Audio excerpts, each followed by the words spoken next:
colors in midnight, blue, purple, orange, and starlight.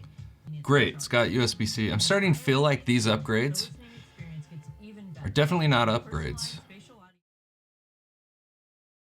I am not an Apple fanboy. I'm an Apple fan. I have a MacBook Pro, iPhone 14 Pro Max, the Apple Vision Pro, iPad, AirPods Pros. I don't have anything else Apple. I got a crap ton of Apple stuff. So I'm a huge Apple fan, but I'm not an Apple fanboy. And because of that, I can be critical. I'm gonna be honest.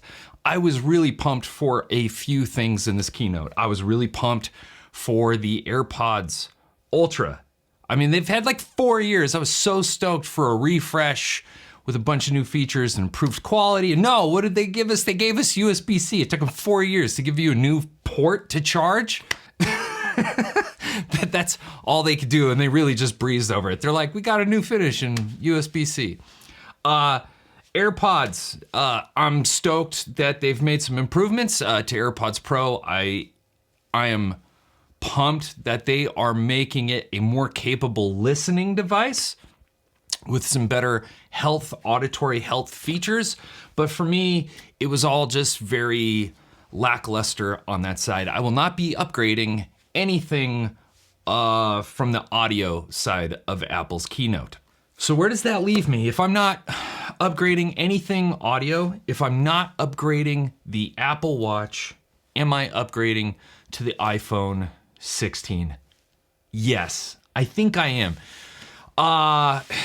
And it's not because I want to. I'm not stoked. There's nothing really that enticing about the Series 16 that I think is massively different from my Series 14, or hell, for the Series 12 that I still have in my storage. But it does have a few features that I think will improve my life. First of all, USB-C. I'm sick of Lightning. I would love to just get rid of all Lightning components and go straight to USB-C. That's a big one. They came out with it last year, but I didn't want to upgrade from the year before. That just doesn't make great money sense. I am an avid photographer. I don't really like calling myself that, but I take a ton of photos and I do photography and I edit all of the photos almost exclusively on my phone. But when you do, especially in Lightroom Mobile, holy shit, the phone throttles so bad, the display reduces brightness by like 75%. It is so dark. One of the features the new iPhone 16 has is much improved thermals. That is probably the most enticing upgrade these new phones got for me personally. I would love to be able to edit without a massive hit on my display brightness, and these should be able to do that. We'll have to see. The other thing I was looking for that they didn't mention, so I don't know if it even has it, is a new wireless charging capacity of 20 watts instead of 15 watts. They didn't mention it. I watched the whole keynote. I did not see it. I didn't see it in their little collage of things.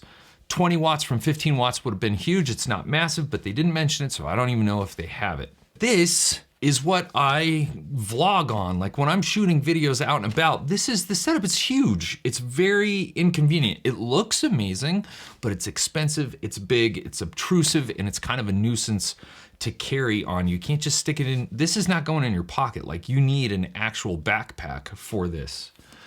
So with the big substantial video upgrades that the iPhone 15 got, I was intrigued. I almost pulled the trigger, but they've improved that even more to the series, why do I keep saying series, to the iPhone 16. And so video capabilities, being able to vlog with just this and leaving this at home is really enticing. Now, I've got a series, stop saying series, I've got an iPhone 12 and this iPhone 14 Pro Max.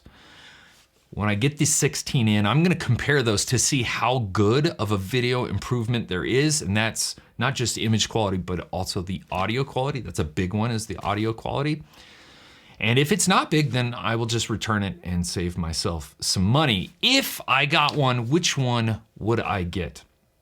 I would definitely get that dark, black looking titanium I've got the 1 terabyte 14 Pro Max and it's just too much. I don't need it, so I would downsize to the 512. Well, there you have it. That's my take on the Apple Keynote. It was hilarious. I thought it was wildly underwhelming.